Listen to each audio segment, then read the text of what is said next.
So if you haven't made it to the end of your bulletin yet, I bring you good news this morning. On Wednesday night session, approved proceeding with the organ restoration project. So that's praise the Lord. We're excited about that. We've now switched, therefore, from a pledge drive to an actual fund drive now. So we do have a fund established now.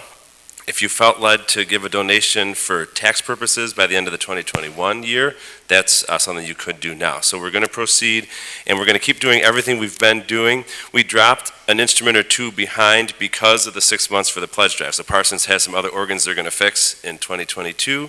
So we're going to keep doing everything we've been doing. Second Sunday of the month, there'll be an update, play a special piece, and we'll keep raising funds to make the final cost to the church as small as possible.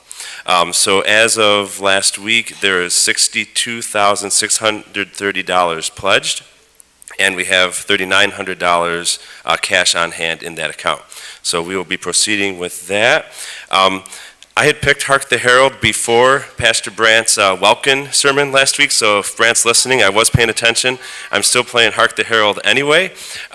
This is about as trumpet-esque as I can get with the instrument. It's got a nice little fanfare, and that's why I chose Hark the Herald this morning.